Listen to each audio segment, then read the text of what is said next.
Third Jharkhand state सब junior athletics championship 2026 का भव्य समापन समारोह धनबाद के मेगा स्पोर्ट्स कॉम्प्लेक्स में आयोजित थर्ड झारखंड स्टेट सब जूनियर एथलेटिक्स चैंपियनशिप 2026 का भव्य समापन समारोह संपन्न हुआ।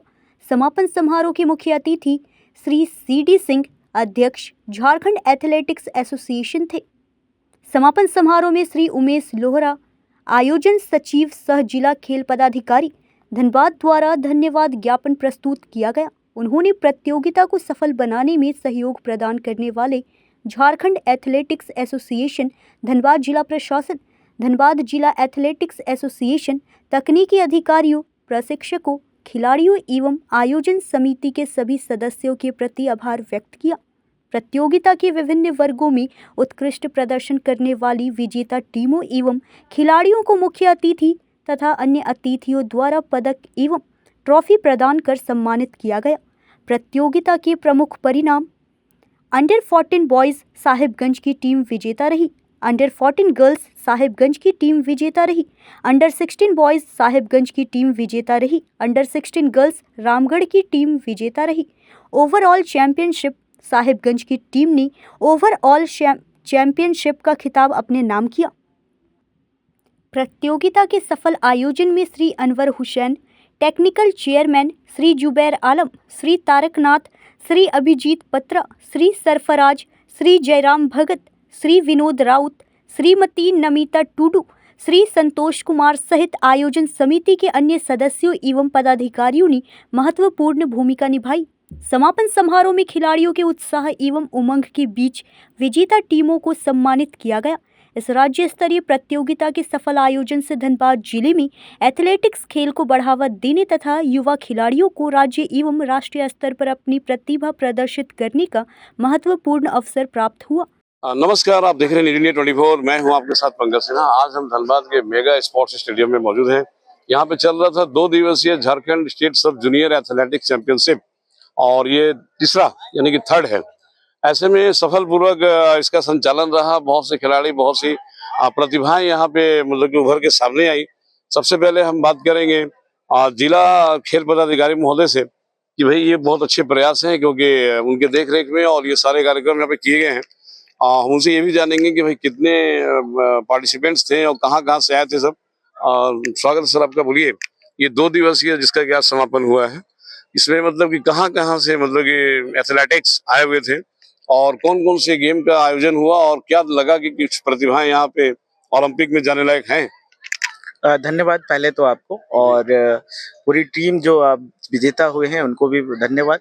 जैसा कि आपका प्रश्न था कि कुल कितने टीमें यहाँ पर आए हैं, आपको बताते हुए बहुत हर्ष हो रहा है मुझे कि ये एथलेटिक्स प्रतियोगिता जो आयोजित की गई थी, थर्ड झारखंड सब जूनियर एथलेटिक्स चैंपियनशिप, इसमें पूरे जिले से 24 जिले, जो झारखंड के 24 जिले हैं, उन पूरे 24 जिले से टीम यहाँ पर आई थी।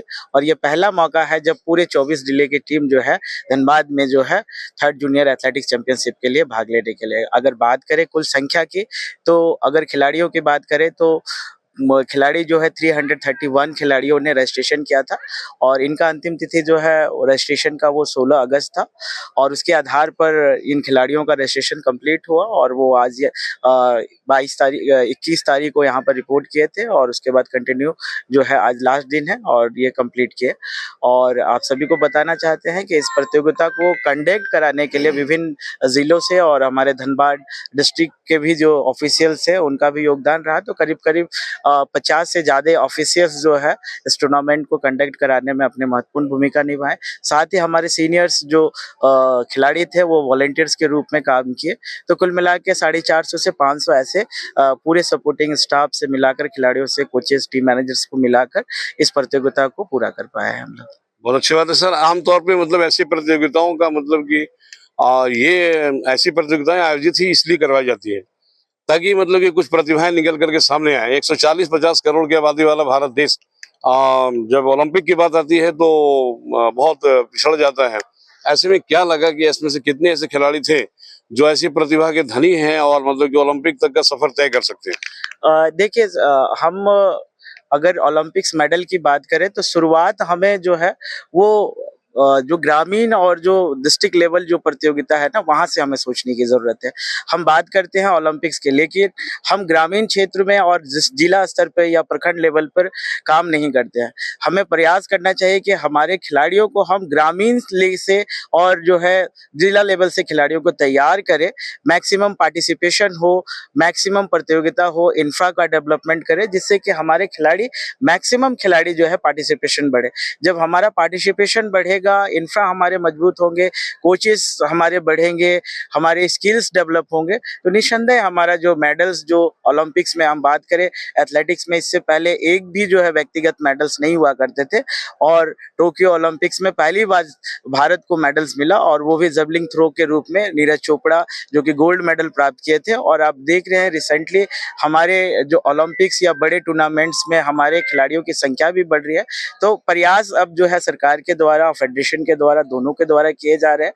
प्रयास जरूरी है, और इस तरह के प्रतियोगिता हमें खिलाड़ियों को प्रेरित करते हैं। तो हम चाहते हैं और आपके माध्यम से भी कि इस तरह के प्रतियोगिता चाहे डिस्ट्रिक्ट लेवल का हो या फिर जो है स्टेट लेवल का हो, जिसमें बड़े से बड़े संख्या में खिलाड़ियां भाग ले, पार्टिसिपेट करें, उनको बेहतर ट्रेनिंग प्रोवाइड करें, हमारे कोचेस के द्वारा एक अच्छा इन्वायरमेंट तैयार करें, जिससे कि आने वाले समय में हमारे खिलाड़ी राज्य, अंतर्राष्ट्रीय और राष्ट्रीय स्तर पर अच्छा कर सके।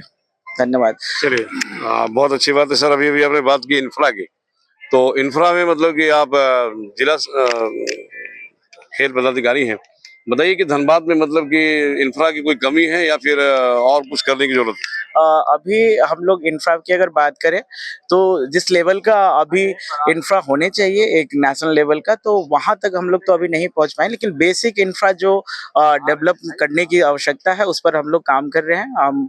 हमारी जो योजना सरकार की होती है, वो हर प्रखंड में एक एक स्टेडियम बनाने की योजना है, जिसमें कि हम लोग 10 प्रखंड में से कुल जो है 7 प्रखंड में हमारे पास स्टेडियम है ब्लॉक लेवल के, और 3 जो है प्रखंड में जहां निर्मित करने हैं, उनके लिए प्रपोजल हम लोगों ने यहाँ से बनाकर भेज दिया जिला प्रशासन के द्वारा। और साथ ही साथ हमारे जिला प्रशासन के जो हमारे प्रमुख है डीसी सर, डीडीसी सर, उनके द्वारा काफी प्रयास किए जाते हैं स्पोर्ट्स इंफ्रा को डेवलप करने को लेकर। अभी सीएसआर से भी हम लोगों को स्पोर्ट्स इक्विपमेंट्स और अलग अलग जो स्टेडियम जो जर्जर हालत में है, उसको भी विकास करने के लिए, उसको जीर्णोद्धार करने के लिए जिला प्रशासन से सहयोग मिल रहा है। तो मैं सर का और डीसी डीडीसी सर दोनों का भी बहुत बहुत आभार व्यक्त करना चाहता हूं कि सर का हमेशा स्पोर्ट्स इंफ्रा या और भी पर्यटन से जुड़े जितने भी क्षेत्र हैं, सब में उनका प्रयास रहता है कि धनबाद में ये सारी इंफ्रा जो है डेवलप किया जा सके। चलिए, बहुत अच्छी बात है। तो इस तरह से प्रयास होते रहने चाहिए। अध्यक्ष महोदय जी हमारे साथ हैं, आप पधारे हैं, पूरे मतलब कि गेम के दरमियान यहाँ पे मौजूद भी रहे हैं। क्या कुछ कहना चाहेंगे? इस तरह की प्रतियोगिता मान लीजिए साल में अगर एक बार होती है या फिर 2 साल में होती है, तो इससे कितना टैलेंट निकल के सामने आएगा और समय समय पर कितना और ज्यादा आयोजन होते रहना चाहिए? सबसे पहले तो आपके चैनल को मैं धन्यवाद देना चाहूँगा, और जैसा कि हमारे डीएसओ साहब ने बोले इंफ्रास्ट्रक्चर की, तो आप सबसे पहले देखें कि अभी हमारे 24 जिला हैं, 24 जिला में कितने सिंथेटिक ग्राउंड हैं। अभी जो भी कंपटीशन होता है सिंथेटिक में ही होता है। बच्चों को ये एक होता है कि हमारा सिंथेटिक में नहीं कंपटीशन हुआ, जिसके चलते मेरा परफॉर्मेंस नहीं आया। और दूसरी चीज है कि हम ग्रास रूट पे अगर काम करेंगे सभी जिला में, तो झारखंड में खिलाड़ियों की कमी नहीं है। उनको केवल छोटा छोटा कंपटीशन करके उनको लेके आने का जरूरत है। छोटा छोटा कंपटीशन तब हम करेंगे जब प्रखंड स्तर पे होगा, जिला स्तर पे होगा, तब हम करेंगे। ये हम राज्य स्तर की प्रतियोगिता किए, राज्य स्तर की प्रतियोगिता किए, पर इस बार है 24 जिला के खिलाड़ी इसमें पार्टिसिपेट किए, और 24 जिला में हम लोगों ने इंस्ट्रक्शन दिया था। एथलेटिक एसोसिएशन और federation, athletics federation of India का गाइडलाइन था कि सभी जिला में कंपटीशन होना चाहिए एथलेटिक्स चैंपियनशिप का। इस बार 24 जिला में कंपटीशन हुआ, और बच्चे कंपटीशन करके चयनित होके सभी अपने अपने जिला से यहाँ तक आए। अब ये बच्चे जो इनका, जैसा कि पहले भी मैं बता चुका हूँ, हमारा एथलेटिक्स फेडरेशन ऑफ इंडिया का जो गाइडलाइन है, और उसमें हमारे बैठे हुए हैं जो इनके गाइडलाइन से चलता है, डॉक्टर ललित कुमार भनोट, जिनके गाइडलाइन से चलता है। और पूरे भारत में अभी 40 कंपटीशन चल रहा है। सपोज जैसे बताएं, जेवलिन का चल रहा है, थ्रो का चल रहा है, स्प्रिंट का चल रहा है, जंप का चल रहा है। इस तरह से अलग अलग 40 कंपटीशन नेशनल लेवल का चल रहा है ना। कंपटीशन करने के लिए खिलाड़ियों को बहुत मिल रहा है अपना परफॉर्मेंस दिखाने के लिए। उस आधार से जो आप ओलंपिक की बात किए, अभी जो ओलंपिक के लिए वही तैयारी लेके हमारा एथलेटिक्स फेडरेशन ऑफ इंडिया चल रहा है, और उसी के गाइडलाइन से हम लोग सभी पूरे देश में जो स्टेट हैं वो सभी उनके गाइडलाइन में चल रहे हैं। हमारे अभी chairman planning committee doctor Madhukant Pathak यहाँ नहीं आ पाए, क्योंकि व्यस्तता उनकी रहती है फेडरेशन में, जिसके चलते नहीं आ पाए। उनके गाइडलाइन से ही हम लोग इस प्रतियोगिता को झारखंड में सभी जगह सभी जिला में करवाते आ रहे हैं। और आने वाले समय में जो आपने बोला, अगर हम खिलाड़ियों को परख के लाएंगे ग्रामीण क्षेत्र से, ग्रास रूट से, तो ऑटोमेटिक है कि हमारे झारखंड के भी खिलाड़ी नेशनल में और इंटरनेशनल में अपना प्रदेश का और देश का नाम रोशन करेंगे। चलिए, बहुत अच्छी बात है। जनाब, आपसे मतलब कि ये जानना चाहेंगे कि भाई खिलाड़ी तो खिलाड़ी होते हैं, सबको मतलब कि स्पोर्ट्समैन स्पिरिट्स का होना अति आवश्यक है, और चाहे कोई भी टीम जीते और हारे, सबका सम्मान होना चाहिए। लेकिन धनबाद में क्या कमी रह गई कि भाई आज यहाँ पे साहबगंज या फिर रामगढ़ के मतलब की टीमों ने मतलब बाजी मार ली और धनबाद के लोग पिछड़ गए? निश्चित तौर पे आपने जो क्वेश्चन किया बहुत अच्छा है जी। ये हम लोगों के लिए, लेकिन ये कंपटीशन है। हमने अच्छी टीम तैयार की थी, हमारे जो बच्चियां और बच्चे थे वो, लेकिन थोड़ा सा कहीं ना कहीं पे हमको किसी चीज की कमी हुई है, जिसकी वजह से हम पीछे आए हैं। आगे आने वाले दिनों में धनबाद डिस्ट्रिक्ट एथलेटिक्स एसोसिएशन अपने कोचों को और अपने नई तकनीकियों का उपयोग करेगी, और उम्मीद है कि आने वाला जो ये टूर्नामेंट होगा चौथा, उसमें धनबाद फिर से परचम लहराएगा और धनबाद के खिलाड़ी आगे बढ़ेंगे। धनबाद में कहीं भी खिलाड़ियों की कमी नहीं है। कमी सिर्फ है वो कि अब इंफ्रास्ट्रक्चर, जैसे अभी यहाँ पे ये स्टेडियम आप देख रहे हैं, अगर ये फुल फ्लेज अगर ये टर्फ हो जाए तो फिर उसमें स्पीड अलग होता है। और थोड़ा सा ये था कि यहाँ 2 दिन बारिश की वजह से भी कुछ ग्राउंड स्लो हुआ, तो ये सारी कारण है। और वैसे हम लोग बैठ के इस पे अपने लोगों के साथ समीक्षा करेंगे, कोचेज के साथ, अपने टेक्निकल के साथ, कि क्या कारण था कि हम धनबाद जो इसमें पीछे आई है। उसके बाद उसी हिसाब से हम लोग तैयारी करें कि आगे हमारी टीम और अच्छा और बेहतर प्रदर्शन करे। ये बात एथलेटिक्स की हो या फिर मतलब और किसी दूसरे की स्पोर्ट्स की बातें हो, आमतौर पे मतलब ये देखा गया है कि लोग रोना रोते रहते हैं कि धनबाद में कोई इंफ्रा है ही नहीं। अभी जैसे कि मतलब कि खेल पदाधिकारी महोदय बता रहे थे कि इंफ्रा का सवाल उठाया था। क्या लगता है आपको धनबाद में ऐसा, इस स्टेडियम की बातें करें तो देखिए कितनी जर्जर अवस्था में चारों ओर पड़ी हुई है, इसका मतलब कि रख रखाव भी कितना सही नहीं उतना जितना होना चाहिए। और यही नहीं बल्कि यहाँ से तो कई शिकायतें भी ऐसी आई है कि शाम होने के बाद वो शराबियों और जुआरियों का मतलब कि अड्डा सा बन जाता है, कोई देख रेख करने वाला, कोई गार्ड वार्ड है नहीं। तो क्या बोलना चाहेंगे मतलब कि इस इंफ्रा के बारे में? देखिए, मैं आपको थोड़ा सा पीछे ले जाता हूँ। इस स्टेडियम जब हम लोग, मैं 34th नेशनल गेम चैंपियनशिप जब हो रहा था, तो वो उस वक्त मैं उसका एक आयोजन धनबाद जिला में जो प्रतियोगिताएं हुई थी उसका आयोजन सचिव था, ज्वाइंट आयोजन सचिव। तो उस वक्त में इस स्टेडियम को हम लोग 2005-06 में प्रयास करके यहाँ लाए, और करीब करीब उस वक्त में 7 से 8 करोड़ रुपया इसके फंड में आया था, लेकिन ये काफी देर और विलम्ब हुआ। 2011 में हम लोग जब करने वाले थे चैंपियनशिप, उस वक्त में यह कंप्लीट नहीं हुआ था, और इसका पूरा वो जो है बना हुआ था, पूरी की पूरी इसकी लेकिन उस पर काम नहीं हुआ। दूसरी बात जो आप बोल रहे हैं, या अब जो है जब से जिला खेल पदाधिकारी आया है, ये सारी बीमारी जो शराबियों की और ये था, यहाँ पे अब गार्ड भी है और पुलिस की पहरा भी रहती है, इसलिए उस पर थोड़ी कमी आई है। उस पर कहीं कुछ नहीं हुआ।